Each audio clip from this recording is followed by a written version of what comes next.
لا الہ تیری شان یا وحدہ، تو خیال و تجسس تو ہی آرزو اللہ۔ بزرگان دین یہ فرماتے ہیں کہ نیک اعمال کرنے اور گناہوں سے بچنے کے لیے اپنے باطن کی صفائی ہم کر لیں، ہم اپنے باطن کی صفائی کر لیں۔ یہ شہوت انسان کے دل میں ہوتی ہے، اگر یہ دل سدھر گیا تو سارا بدن سدھر گیا، اور اگر یہ دل بگڑ گیا سارا بدن بگڑ گیا۔ اس لیے مشائخ صوفیہ وہ دلوں پر محنت کرواتے ہیں، دلوں میں اللہ کا ذکر کرو، اللہ کی یاد، اور ایسے لوگوں کی صحبت میں بیٹھو کہ جن پر اللہ کی رحمت نازل ہوتی ہے۔ اللہ تعالیٰ نے حکم دیا، یا ایھا الذین آمنوا اتقوا اللہ وکونوا مع الصادقین، نیک لوگوں کے ساتھ نتھی ہو جاؤ۔ جب نیک لوگوں کے ساتھ نتھی ہو جاؤ گے تو وہ رحمت جو نیک لوگوں پر ان کے نیک اعمال اور اللہ کے ساتھ خاص تعلق کی وجہ سے آ رہی ہے، رحمت پاس بیٹھنے والوں کو بھی اس سے حصہ ضرور ملے گا۔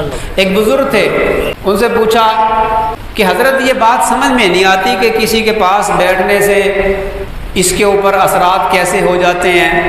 تو ایک خادم پنکھا جھل رہا تھا حضرت صاحب کو، فرمایا کہ یہ جو پنکھا کس کو جھل رہا ہے؟ کہ جی آپ کو۔ میں تجھے بھی ہوا لگ رہی ہے؟ اس نے کہا جی ہاں جی لگ رہی۔ فرمایا بس ایسے ہی ہے، جب نیک لوگوں پر اللہ کی رحمت آتی ہے تو پاس بیٹھنے والے بھی اس رحمت سے محروم نہیں رہتے۔ اس لیے حکم دیا کہ نیک لوگوں کی صحبت اختیار کرو۔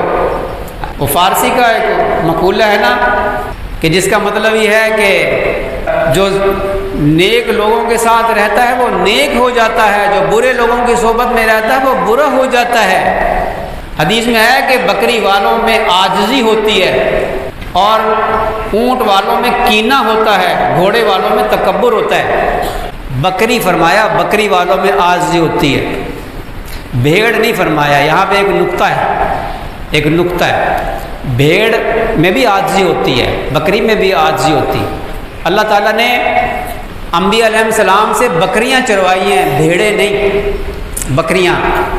اس میں حکمت ہے، عاجزی تو بکری میں ہوتی ہے، بھیڑ میں بھی ہوتی ہے، لیکن ایک اور بات بھی ہوتی ہے، بکری نازک ہوتی ہے زیادہ، اور بکری جو ہے وہ مل کے نہیں چلتی، ادھر ادھر بکھر کے چلتی ہیں۔ ادھر کوئی پودا دیکھ لیا ادھر چلی گئی، تو وہ جو چرواہا ہوتا ہے نا وہ بڑا ہوشیار ہوتا ہے، بکریاں چرانے والا۔ بھیڑیں مل کے چلتی ہیں، تو چرواہا بھی اسی طرح سستی کے ساتھ چل رہا ہوتا ہے۔ جیسے بھیڑ سست ایسے یہ چرواہا بھی سست، اور جیسے بکری چست چرواہا بھی چست۔ وہ اتنا بڑا ڈنڈا لے کے بڑا ہوشیار ہو کے چلتا ہے، ادھر کوئی بکری گئی تو وہ ڈنڈے سے یوں کرتا ہے، اچھا غصہ آئے گا لیکن مارے گا نہیں، پتہ ہے نا کہ مارا تو اس کی ہڈی ٹوٹے گی، اپنا ہی نقصان ہوگا۔ غصہ آتا ہے لیکن غصے کو کنٹرول کرتا ہے۔ وہ حضرت موسیٰ علیہ السلام کے بارے میں آتا ہے کہ ایک بکری کا بچہ بھاگ گیا، حضرت موسیٰ علیہ السلام اس کے پیچھے بھاگے، وہ اور بھاگا، اور پیچھے بھاگے، وہ اور بھاگا۔ حضرت موسیٰ علیہ السلام بڑے جلالی تھے، غصہ ان کو جلدی آتا تھا، اس کو پکڑ کے بڑا پیار کیا، فرمایا ارے تو خود بھی تھکا مجھے بھی تھکایا، کوئی اٹھا کے گود میں اس کو لے کر آئے۔ اللہ تعالیٰ انبیاء علیہ السلام سے یہ تربیت کرواتا ہے، ان کی تربیت کرتا ہے۔ انہوں نے امت کی تربیت کرنی ہوتی ہے، اس لیے ہر مزاج کے لوگ ہوتے ہیں، ان کو سنبھالنا آسان کام نہیں ہوتا، عاجزی بھی ہو اور ہوشیاری بھی ہو، یہ چیز سکھائی انبیاء علیہ السلام کو۔ تو بکری والوں کے اندر عاجزی انکساری ہوتی ہے۔ جب بکری کا اثر ہوتا ہے، جانوروں کا اثر ہوتا ہے، تو انسانوں کا کیوں نہیں ہوگا؟ اس لیے فرمایا کہ نیک صحبت اختیار کرو۔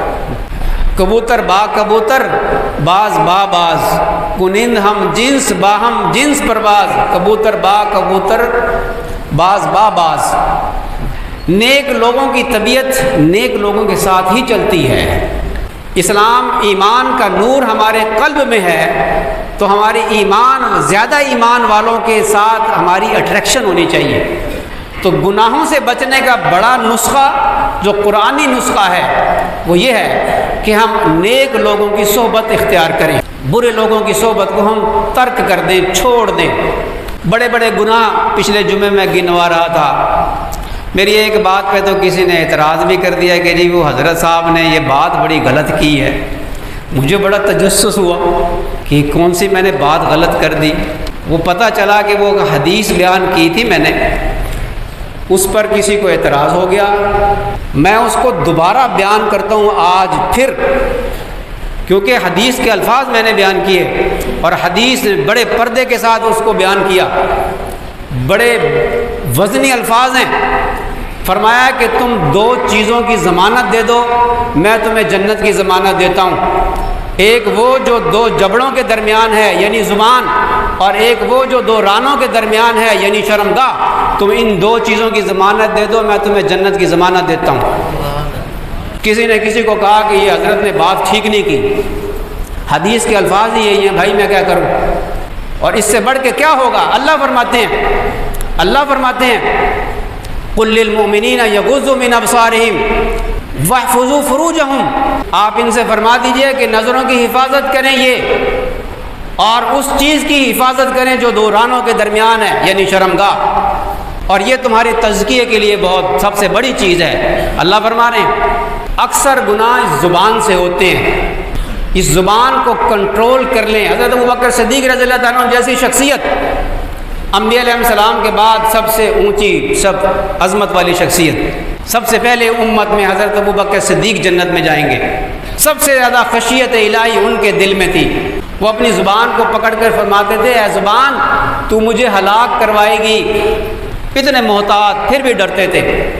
یہ زبان ہی ہے جس سے انسان جھوٹ بولتا ہے، اور جھوٹ گناہوں میں بہت بڑا گناہ۔ حدیث میں آیا، صحابہ کرام نے پوچھا یا رسول اللہ صلی اللہ علیہ وسلم مسلمان بخیل بھی ہو سکتا ہے، کنجوس بخیل بھی ہو سکتا ہے؟ فرمایا ہاں ہو سکتا ہے۔ پوچھا کیا مسلمان بزدل ہو سکتا ہے؟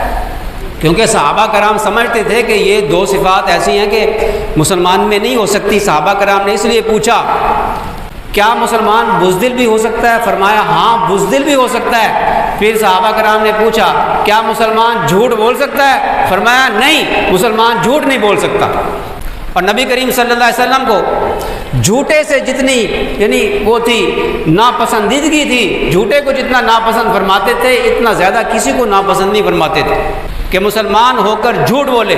کسی نے پوچھا کیا مسلمان کسی کو دھوکہ دے سکتا ہے؟ فرمایا نہیں، مسلمان کسی کو دھوکہ نہیں دے سکتا۔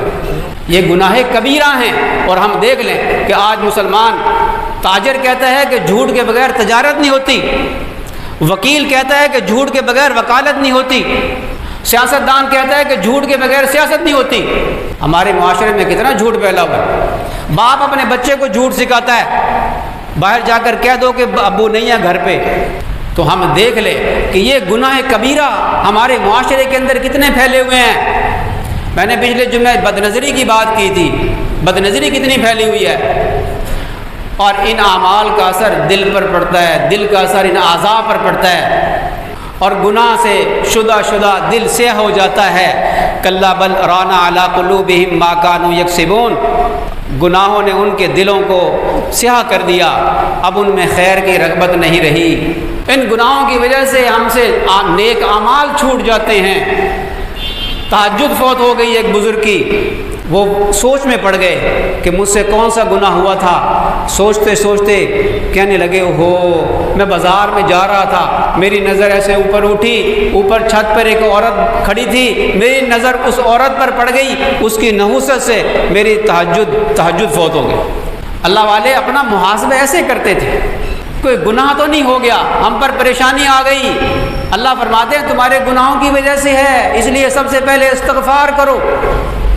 جب پریشانی آئے سب سے پہلے استغفار ہے، توبہ استغفار ہے، گناہوں سے توبہ استغفار۔ اللہ تعالیٰ دنیا کے مسئلے حل کر دیتا ہے استغفار کی برکت سے۔ تقوی اختیار کریں، وَمَن يَجْعَل لَّهُ مَخْرَجًا وَيَرْزُقْهُ مِنْ حَيْثُ لَا يَحْتَسِبُ وَمَن يَتَّقِ اللَّهَ يَجْعَل لَّهُ مَخْرَجًا وَيَرْزُقْهُ مِنْ حَيْثُ لَا يَحْتَسِبُ۔ جو تقوی اختیار کرتا ہے اللہ تعالیٰ شانہ اس کو ایسی جگہ سے رزق عطا فرماتا ہے جہاں سے گمان بھی نہیں ہوتا، اور یہی فضائل استغفار کے ہیں۔ جو استغفار کرتا ہے، توبہ استغفار کرتا ہے، اللہ روزی کے دہانے کھول دیتا ہے اس کے لیے۔ اللہ تعالیٰ مجھے بھی گناہوں سے بچنے کی توفیق دے، عطا فرمائے۔ لا حول ولا قوت الا باللہ، ہم اللہ کی توفیق کے بغیر گناہوں سے نہیں بچ سکتے۔ اللہ سے مانگا کریں کہ اے اللہ ہمیں گناہوں سے بچنے کی توفیق عطا فرما، نفس و شیطان کے شر سے ہماری حفاظت فرما۔ وآخر الدعوانا